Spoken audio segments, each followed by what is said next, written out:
बिस्मिल्लाहिर्रहमानिर्रहीम। अस्सलामु अलैकुम।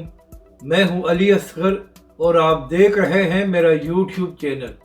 तहरीक लब्बैक पाकिस्तान के लॉन्ग मार्च की ताज़ा तरीन अपडेट्स और TLP के ख़िलाफ़ बड़ी साजिश, इस वीडियो में हम इसी के मुतालिक बात करेंगे। नाज़रीन कराम, आज बिला आखिर वो दिन आ गया है जब तहरीक लब्बैक पाकिस्तान के लॉन्ग मार्च का आगाज़ होगा। नाज़रीन कराम, इस वक्त कराची में जगह जगह पर इस्तकबाली कैंप लगाए गए हैं और इसके साथ साथ तहरीक लब्बैक पाकिस्तान के लॉन्ग मार्च का आगाज़ मज़ार कायद से होगा, जिसकी क़यादत अल्लामा साद उसैदी खुद करेंगे। नाज़रीन कराम, जो खबरें सामने आ रही हैं उसके मुताबिक तहरीक लब्बैक पाकिस्तान का लॉन्ग मार्च पाकिस्तान की तारीख़ का एक बहुत बड़ा लॉन्ग मार्च होगा। मगर नाज़रीन कराम, कुछ ज़राए का यह भी कहना है कि कुछ शरपसंद नासर तहरीक लब्बैक पाकिस्तान के खिलाफ एक बड़ी साजिश भी कर सकते हैं।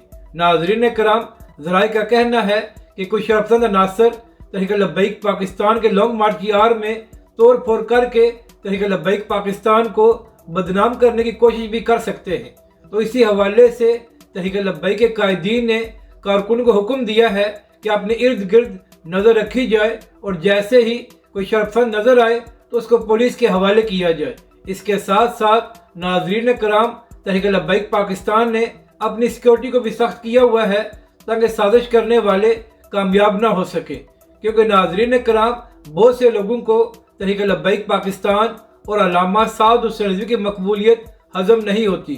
तो ऐसे लोग इस बात में लगे रहते हैं कि किसी न किसी तरह तहरीक लब्बैक पाकिस्तान के खिलाफ साजिश की जाए। मगर नाज़रीन कराम, तहरीक लब्बैक पाकिस्तान ने हमेशा ही पुरअमन प्रोटेस्ट किया है और आज का लॉन्ग मार्च भी हमेशा की तरह पुरअमन रहेगा। मगर नाज़रीन कराम, इस लॉन्ग मार्च के बाद हुक्मरान मजबूर हो जाएंगे कि वो पाकिस्तानी अवाम को रिलीफ दें। नाज़रीन कराम, जिस वक्त इमरान खान और दीगर सियासी जमातें आपस में लड़ने में मसरूफ़ हैं, तो उस वक्त तहरीक लब्बैक पाकिस्तान ही मैदान में आई है और पाकिस्तानी अवाम की बात कर रही है।